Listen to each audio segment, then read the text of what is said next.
Hi hello అందరికీ నమస్కారం. Welcome to టీవీ20. So టీవీ20 ఈరోజు ఎక్కడికి వచ్చిందంటే మన టీడీపీ లేడీ లెజెండరీ లేడీ దగ్గరికి వచ్చేసింది అనమాట, కల్పన గారి దగ్గరికి. మేడం నమస్తే. మేడం నమస్తేరా. మేడం, అసలు అంబటి రాంబాబు గారి ఇష్యూ ఎక్కడ మొదలైంది, మీకు ఎలా తెలిసింది అసలు? అదే ఆ రోజు ఫ్లెక్సీలు చించేస్తాను, పలానా టైంకి 11 నేను వస్తాను, ఎవరైనా దమ్ముంటే ధైర్యం ఉంటే రండి, అసలు ఈ ఫ్లెక్సీ ఇక్కడ ఉండటానికి వీల్లేదు అని ఆయన ఓపెన్గానే చెప్పారు, అందరికీ ఛాలెంజ్ చేశారు. ఆయన పరుష పదజాలం ఏదైతే ఉందో అది తెలుగుదేశం పార్టీ కార్యకర్తలు బాగా ఉద్వేగానికి గురయ్యేటట్టుగా వచ్చినాయి, ఎగ్జైట్మెంట్తో. అలాగా ఆయన కొంచెం తగ్గి మాట్లాడాల్సిందేమో. కార్యకర్తలందరినీ కూడా ఆయన రెచ్చగొట్టే విధంగా విద్వేష ప్రసంగం సోషల్ మీడియాలో కూడా అది బాగా వైరల్ అయింది. సరే, ఆ టైంకి ఇంకా అక్కడికి వెళ్ళారు. ఎక్కువ మంది అసలు ఎక్స్పెక్ట్ చేయలేదు, ఇలా జరుగుతుందని కూడా ఎక్స్పెక్ట్ చేయలేదు. ఓన్లీ ఆయన జిల్లా పార్టీ ప్రెసిడెంట్ కాబట్టి వైఎస్ఆర్సీపీకి ఆ జిల్లా, మా టీడీపీ జిల్లా పార్టీ లీడర్స్ కొంతమంది మాత్రమే, అందుబాటులో ఉన్న కొంతమంది మాత్రమే ఆ ఫ్లెక్సీ దగ్గరికి వెళ్ళటం.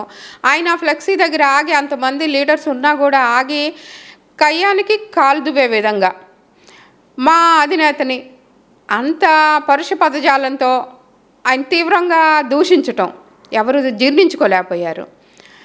కార్యకర్తలు అసలు తెలుగుదేశం పార్టీ కార్యకర్తలు అంటేనే చాలా అభిమానంతో ఉంటారు. పార్టీ అభిమానం మెండుగా అంతే గుంటూరు వెస్ట్లో బాగా ఎక్కువగా ఉంటుంది. సో ఆయన చెప్పిన పరుష పదజాలానికి వీళ్ళు బాగా తీవ్రంగా రియాక్ట్ అయిపోయారు. ఆయన కారులోంచి దిగుతా ఎరా ఇంకా మనం అంటే ఇప్పుడు యాంటీ సోషల్ లాంగ్వేజ్, ఇది యాంటీ సోషల్ ఎలిమెంట్స్ లాగే ఇప్పుడు యాంటీ సోషల్ లాంగ్వేజ్. ఆయనకు మామూలుగానే వర్బల్ డయేరియా ఎక్కువ, ఈజీగా టంగ్ స్లిప్ అవుతూ ఉంటారు. ఆయన చెప్పి తర్వాత నేను అయ్యో అలా అనకుండా ఉండాల్సిందే అంటే అన్న మాటలన్నీ ఏమైపోతాయి. బాబు గారి మీద అనేటప్పటికి కార్యకర్తలు బాగా ఉద్వేగానికి లోనయ్యారు. ఇంకా ఆయన ఇంటి మీదకి రైడ్ వెళ్ళాలని కొంచెం అంటే ఊరినే ఒక చిన్న పిలుపు అలా అనుకున్నారంతే కార్యకర్తలే. దాంతో ఇంకా అసలు అభిమానులంతా, టీడీపీ అభిమానులు, చంద్రబాబు నాయుడు గారిని అభిమానించే వాళ్ళందరూ, అంటే హార్డ్ కోర్ ఫ్యాన్స్ అంటారు కదా, వాళ్ళందరూ ఇంకా స్వచ్ఛందంగా దూసుకొని వచ్చేసారు. అక్కడ ఆయన ఇంటి దగ్గర పరిస్థితి చూస్తున్నట్లయితే వందలాది మంది ఉన్నట్లు కనిపిస్తూ ఉండింది. మేడం అసలు ఇష్యూ అక్కడ ఎక్కడ రైజ్ అయింది మేడం? అదే ఇప్పుడు చంద్రబాబు నాయుడు గారిని ఎప్పుడైతే అంటే నేను నా నోట్తో చెప్పలేని పరుష పదజాలంతో దూషించారు. వాళ్ళ అమ్మగారిని, నాన్నగారిని, ఆయనకే ఆల్మోస్ట్ 70+. అసలు ఎప్పుడో పైకి వెళ్ళి కాలం చేసిన అమ్మనమ్మ నాయుడు గారిని, వాళ్ళని అసలు అలాగ తిట్టడం అనేది కరెక్ట్ కాదు. సభ్య సమాజం హర్షించదు అసలు ఆయన చేసిన పద్ధతి. అలాగ దూషించటం ఒక తప్పైతే, తర్వాత మళ్ళీ రండి చూసుకుందాం ఏం చేస్తారో, ఫ్లెక్సీ దగ్గరికి నేను వస్తున్నాను అని ఇంకా కయ్యానికి కాలు దూవుతా అంటే ఇంకా ఈ కార్యకర్తలను ఇంకా రెచ్చగొట్టడమే. వాళ్ళు ప్రీ ప్లాన్డ్గా ఉన్నారు. ఇది ఎంత డైవర్షన్ పాలిటిక్స్. ఏ రోజైతే ఇప్పుడు తిరుమలలో ఎంతో పవిత్రంగా భావించి హిందువుల మనోభావాలు దెబ్బతీసే విధంగా తిరుమల తిరుపతి మహాప్రసాదం లడ్డూని కల్తీ అడల్టరేషన్ అని మనకు సిట్ నివేదిక వచ్చిందో, అది డైవర్షన్ పాలిటిక్స్. అటువైపు నుంచి ఇటువైపుకు లాగట్టం కోసం వెంటనే వీళ్ళు తీసుకున్న రియాక్షన్ ఏంటంటే, జిల్లా పార్టీ ప్రెసిడెంట్గా ఈ జిల్లాలో కల్లోలం లేపాలి, ఈ జిల్లాలో కార్యకర్తలు తెలుగుదేశం పార్టీకి బాగా గట్టిగా బలిష్టంగా ఉన్నారు, వీళ్ళని ఏం చేయాలి. ఇప్పుడు ఇక్కడ అభివృద్ధి పనులు బాగా జరుగుతున్నాయి. శంకరులాస్ బ్రిడ్జి మొన్నటిదాకా అసలు గుంటూరు 1 ఎమ్మెల్యే ఏంటి, 2 ఎమ్మెల్యే ఏంటి, ఎంపీ గారు ఏంటి, డమ్మీలో డైనమైట్లో తెలిసిపోయిందిగా మీకు. మా ఎమ్మెల్యేలు డైనమైట్లు, మా ఎంపీ గారు చూశారుగా 2 నెలల్లోనే పర్మిషన్స్ ఎంత బాగా తీసుకొచ్చారండి. రైల్వే ట్రాక్ అంతా చాలా అంటే ఇప్పుడిప్పుడే జరగదన్నారు, కరెక్ట్ టైంకి రైల్వే బ్రిడ్జ్ ఇస్తాం, చూపిస్తాం, నిరూపించుకుంటామని ఎంపీ గారు గట్టిగా చెప్పారు.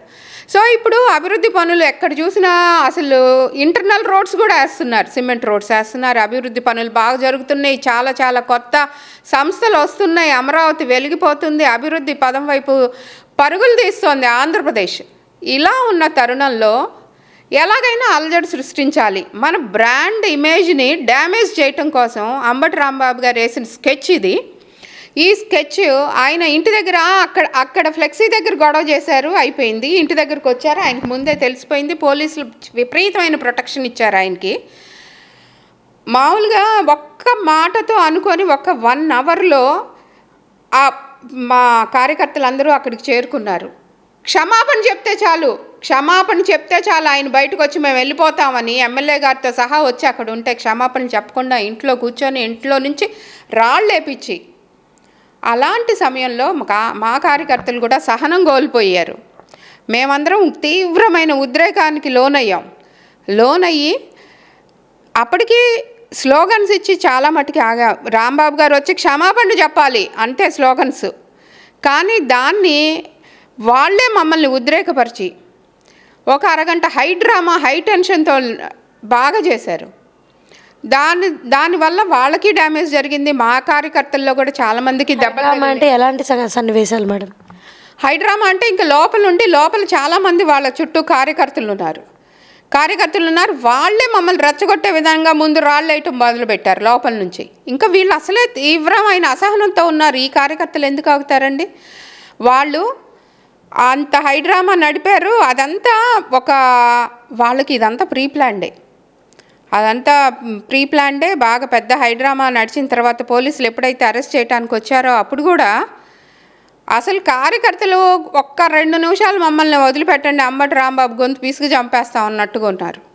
అంత తీవ్రమైన ఉద్రేకానికి లోనై ఉన్నారు. అంత హై టెన్షన్ హైడ్రామా నడిచిన తర్వాత వాళ్ళకి కొంచెం డ్యామేజ్ జరిగింది. మా కార్యకర్తలకు చాలామంది మహిళలు కూడా కింద పడిపోయారు ఆ తోపులాటలో. చాలామందికి కాళ్ళు చేతులు దెబ్బలు తగిలినాయి. అది అంటే ఫిజికల్గా చాలామంది ఇబ్బంది పడ్డారు. అంటే వాళ్ళ హౌస్ రోడ్డుకి ఇటువైపు హౌస్ ఇటువైపు ఆఫీస్ కదా. సో వీళ్ళు ట్రై చేశారు ఆయన బయటికి తీసుకొచ్చి క్షమాపణ చెప్పించాలని. ఆయన లోపల వాళ్ళ చాలామంది సెక్యూరిటీతోనే ఉన్నారు వాళ్ళ కార్యకర్తలతో. సో ఇది జరగకుండా ఉండాల్సింది కానీ జరిగిపోయింది. ఈ జరగటానికి ఇది మొత్తానికి కర్త కర్మ క్రియ అంతా అంబటి రాంబాబు గారేనండి. ఆయన పార్టీ కార్యకర్తల్ని రెచ్చగొట్టే విధంగా చేసిన ప్రసంగాలు సోషల్ మీడియాలో ఆయన వదిలిన.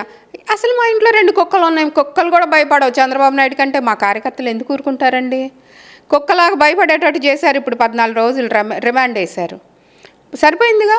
ఎందుకు అంత నోటిదూల వర్బల్ డయేరియా ఎందుకు?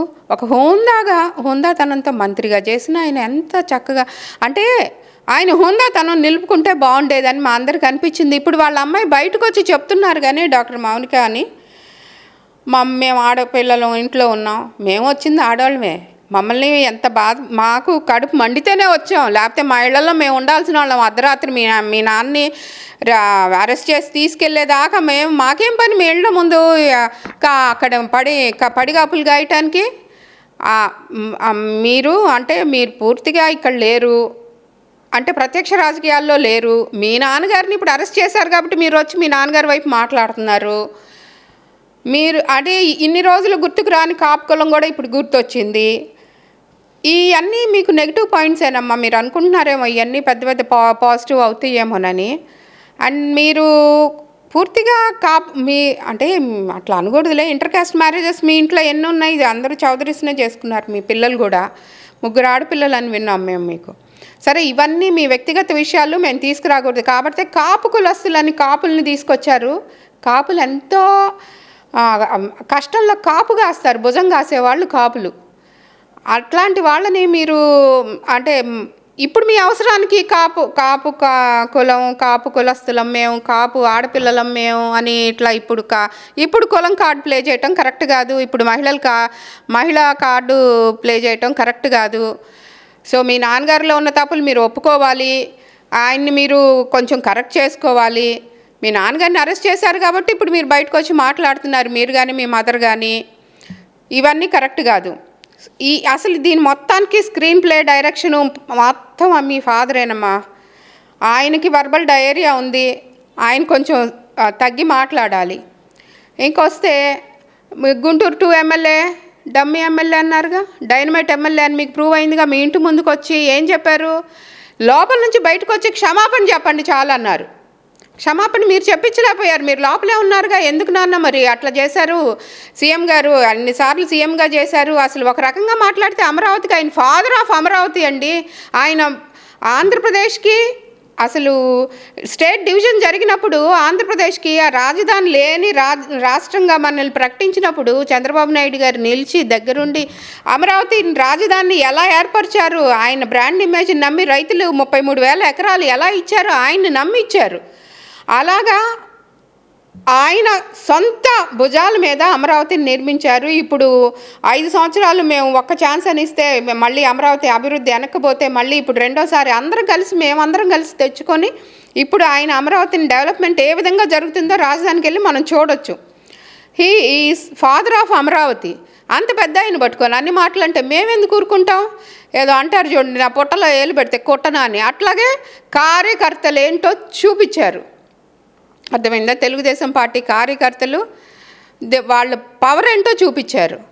సో దీనికి అంటే జరిగిన విషయంలో కార్యకర్తలది ఒక 10-20% తప్పు ఉంటే 80% రాంబాబు గారిదే తప్పప్ప.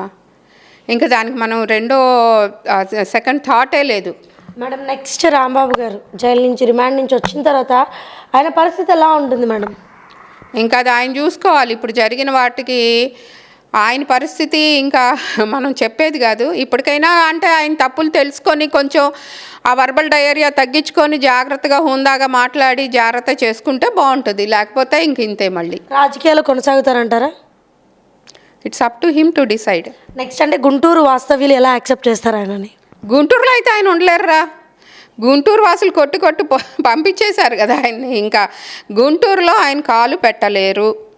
ఇంకో ప్లేస్ ఎత్తుక్కోవటమే. ఓకే, గుంటూరులో అయితే గుంటూరు వాళ్ళైతే అసలు యాక్సెప్ట్ చెయ్యరు. అసలు 100% గుంటూరు వాళ్ళు యాక్సెప్ట్ చేయరు. Okay madam. మీరు ఎలా స్పందించారు ఆ రోజు దీని మీద? మేము కొంచెం డీసెంట్ ప్రొఫెషన్లో ఉన్నాము. మేము మద్దతు ఇస్తాం, కానీ మేము తొందరపడి రోడ్డు మీదకి వచ్చే క్యారెక్టర్స్ కాదు. అలాంటిది మాకు కూడా ఉద్రేకం వచ్చి ఉప్పెన్లాగా పరిగెత్తుకొని వెళ్ళి ఏరా రాంబాబు ఎక్కడున్నావు రా బయటికి, నువ్వు ఎందుకు ఇట్లా అన్నావు మా నాయకుడిని అనే విధంగా ఆయన మమ్మల్ని రెచ్చగొట్టిన తీరు మమ్మల్ని కూడా నడిపించింది ఉద్యమ బాటగుల వైపు. ఓకే, ఆ వర్డ్స్ మిమ్మల్ని అలా అంత అగ్రెసివ్గా క్రియేట్ చేశాయి. Yes, exactly. ఆయన అంత పరుష పదజాలం, ఆయన అంత విద్వేష ప్రసంగం చేయకుండా ఉండాల్సింది. ఓకే, సో ఆ వర్డ్స్ వల్ల అందరూ స్లిప్ అవ్వక తప్పలేదు. Okay madam, thank you so much me valuable టైంని మాకు ఇచ్చినందుకు. Thank you madam. Thank you.